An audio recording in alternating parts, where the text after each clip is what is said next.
El diputado Héctor Recalde. Gracias, señor presidente. Yo estoy convencido de que todas las diputadas y diputados que están en este recinto y que fueron electos por el pueblo tienen sus convicciones. Y también estoy convencido que tenemos tal vez diferencias en cuanto a los modelos, en cuanto a qué país queremos, cuáles son los objetivos, cuál es el destino para nuestro pueblo, y esas son las discusiones que tenemos que darnos acá. Y tal vez uno de los mejores ejemplos para graficar esto es la historia de la deuda externa. Esta historia comenzó en 1924. Voy a hacer un rápido recorrido por la historia, lo más sintético posible, siguiendo fundamentalmente a un maestro y amigo Norberto Galasso, que hizo una descripción muy cruda de la evolución de la deuda. Queremos recordar que cuando comienzan los procesos de independencia en América del Sur, viene el Imperio Británico, de la mano del ministro Canning. Y lo primero que hace el Imperio Británico es firmar acuerdos de comercio y amistad recíprocos, que otorgaban beneficios a los comerciantes ingleses que dominaban en la región. Para la Argentina esa deuda no fue requerida sino impuesta. Y quiero aclarar, porque esto hablamos mucho de los Baring Brothers, pero cuando uno relee qué significó esto, realmente asombra. La deuda fue por 1 millón de libras, pero a la provincia llegaron solo 140.000.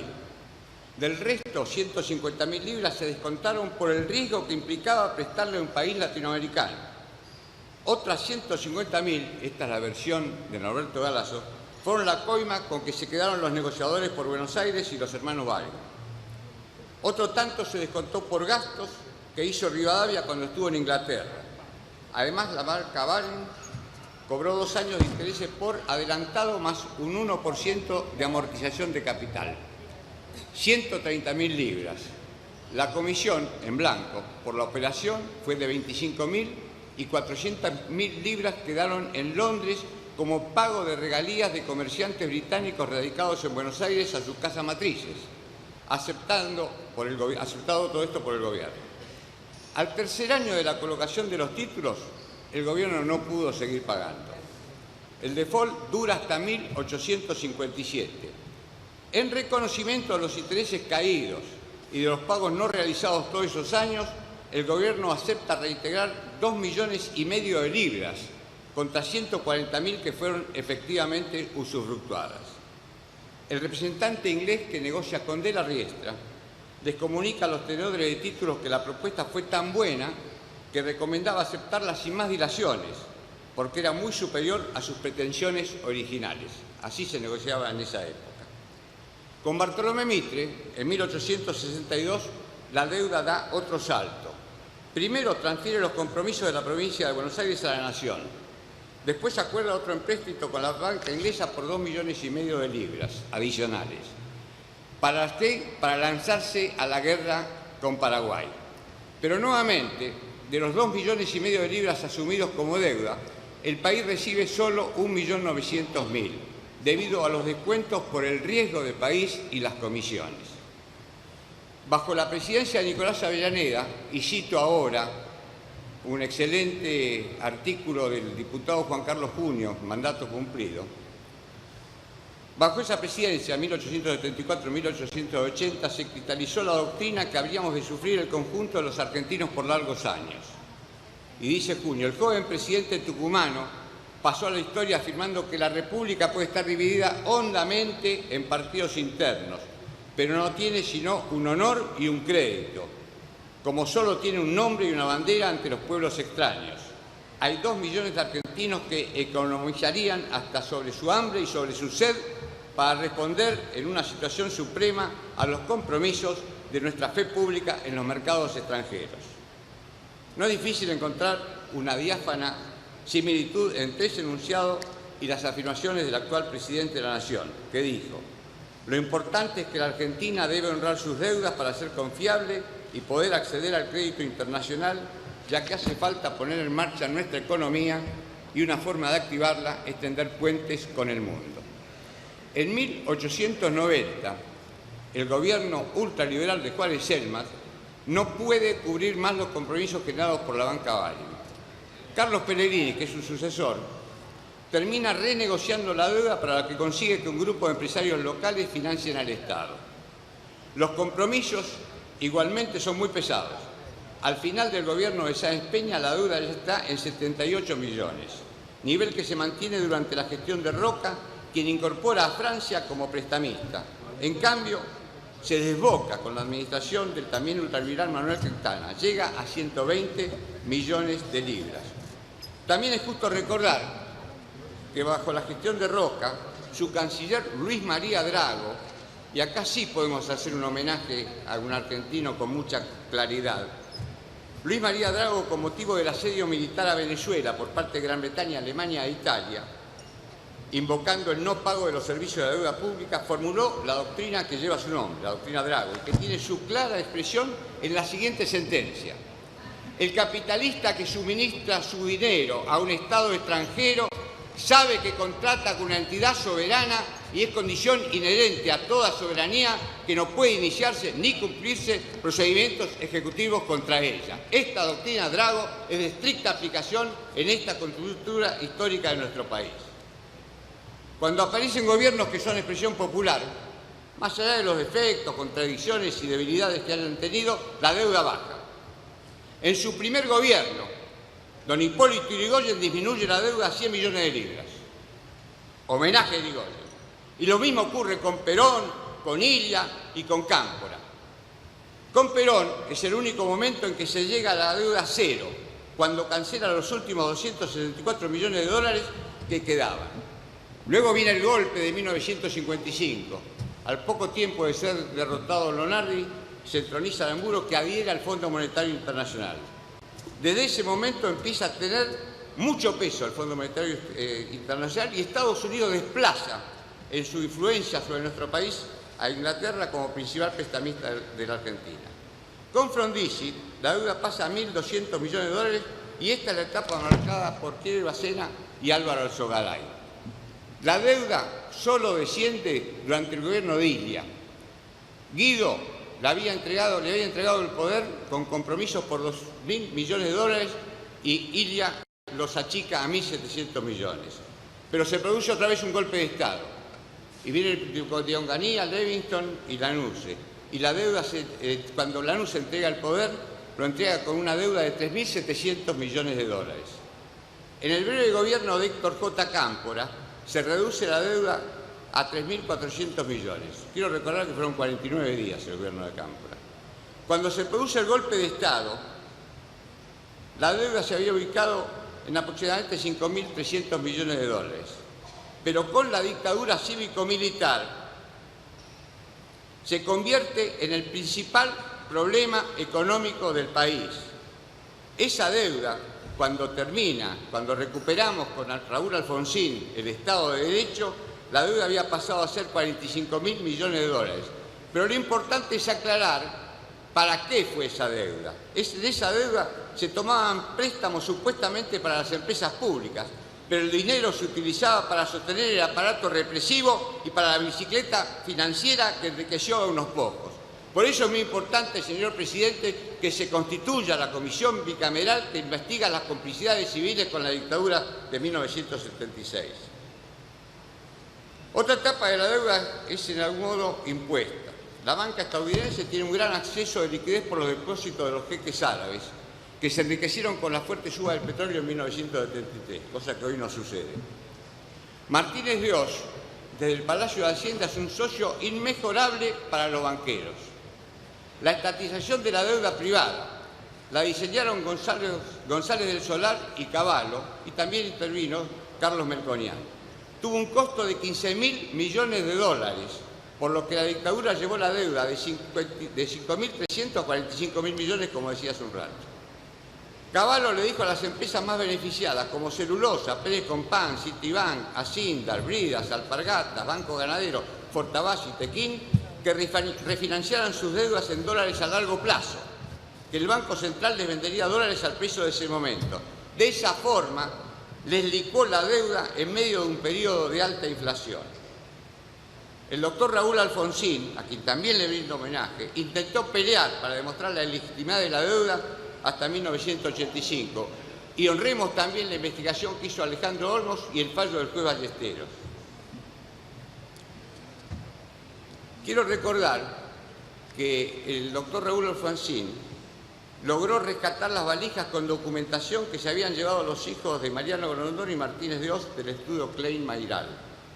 En 1988, 8 meses antes del golpe de mercado que lo derribó del poder, Carlos Menem arregló a favor de los acreedores con el Plan Brady de 1992, tomando a valor nominal títulos que valían en el mercado un 18%.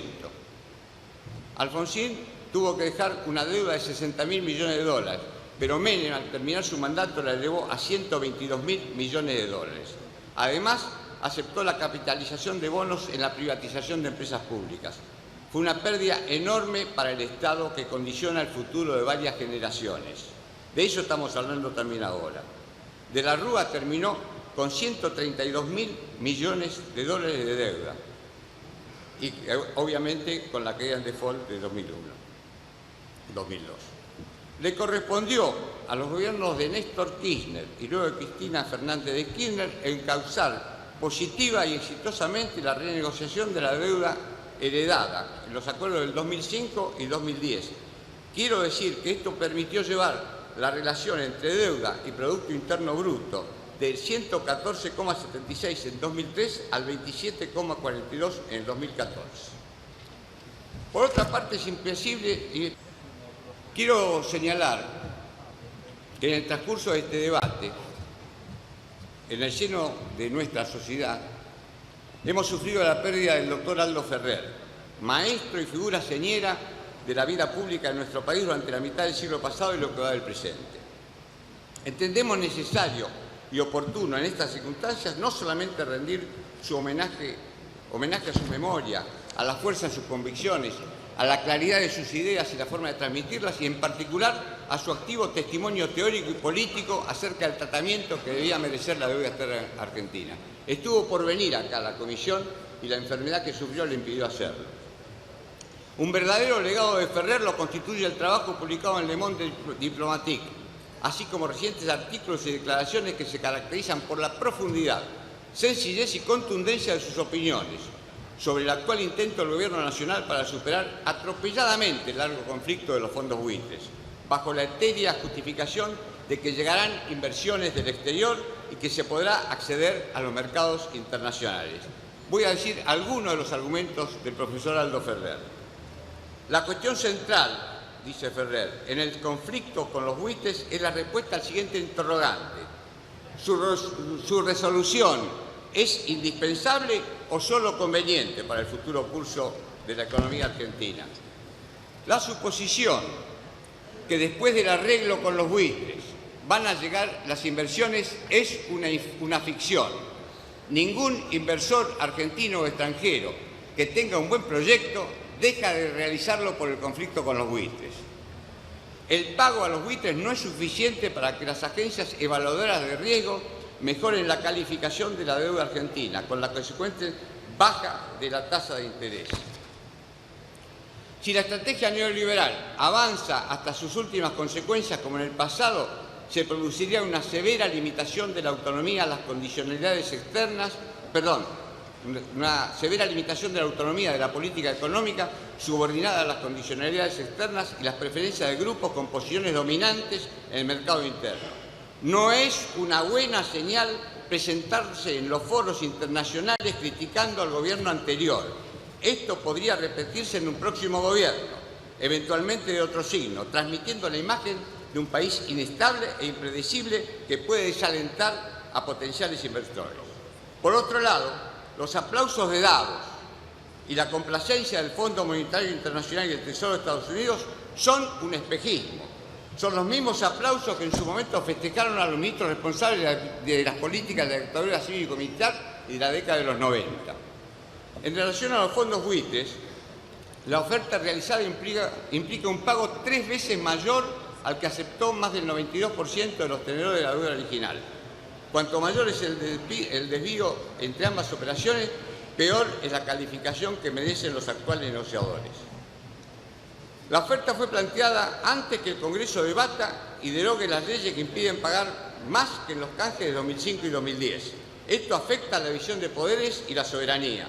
El Congreso deberá ahora aceptar la imposición de griesa o desautorizar al Poder Ejecutivo Nacional. También corresponde no pasar por alto la cuestión de los posibles reclamos de los acreedores reestructurados en 2005 y 2010.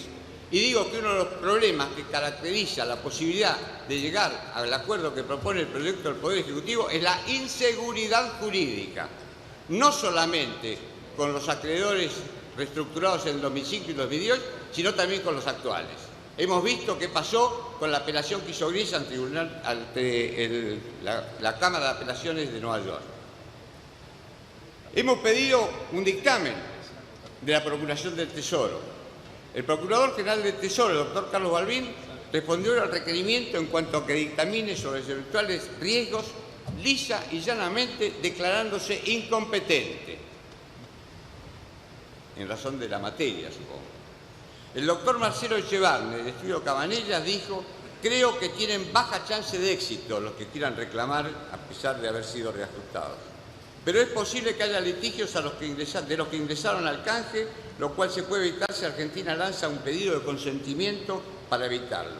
Ambas opiniones no descartan totalmente el riesgo. Frente a esto hay quienes maximizan y otros minimizan el riesgo, pero nadie desconoce que existe un riesgo potencial. Y voy terminando, señor presidente. También el plazo del 14 de abril. En página 12 de hoy se publica un interesante reportaje al doctor Sebastián Soler, quien, entre otros conceptos, al referirse al meneado plazo del 14 de abril próximo, expresa que lo único que sucederá si el Congreso todavía no ha derogado las leyes y Singer no ha cobrado es que Singer tendrá que decir si rescinde el acuerdo o no. Si elige no rescindirlo, obviamente no pasa nada. Y si lo rescinde, el único acuerdo que se cae es el suyo, lo que francamente será una buena noticia dadas las mejoras indigeribles que obtuvo en ese acuerdo especial. Quita inferior, prioridad en el cobro, pago de honorarios legales. ¿Le vamos a pagar los honorarios a los abogados que embargaron la fragata? Eso también hay que preguntárselo. Toda decisión difícil en política supone dos preguntas. La primera, si la solución es justa. La segunda, si es útil. La primera es obvia y hay unanimidad, no es justo. No es justo, nadie puede sostener, a pesar de que algún funcionario dijo que nuestros mejores aliados, los mejores aliados de la Argentina, eran el juez Griesa y el mediador Pollack, pero nadie puede sostener que el fallo ese haya sido justo. En caso, la segunda es que sea útil. Entonces, una decisión injusta, para que sea plausible que la adopte un Estado soberano, debe ser útil, muy útil, de modo que justifique la violación de un imperativo ético, y esta no lo es. Resumo, creo que fue muy mala negociación. El posicionamiento de estado de necesidad para arribar urgentemente a un acuerdo debilitó la capacidad negociadora. Herramientas fundamentales como la resolución de Naciones Unidas del 10 de septiembre de 2015 no fueron utilizadas, con el agravamiento de que termino ya. Termine con tranquilidad. Yo creo que tenemos la fortuna de ensalzar a muchos hombres de nuestra patria. Creo que el nombre de la doctrina Drago, creo que las actitudes de Irigoyen, de Ilia, de Cámpora, de Perón, de Néstor Kirchner y de Cristina Fernández de Kirchner honran a nuestra patria. Muchas gracias, señor presidente.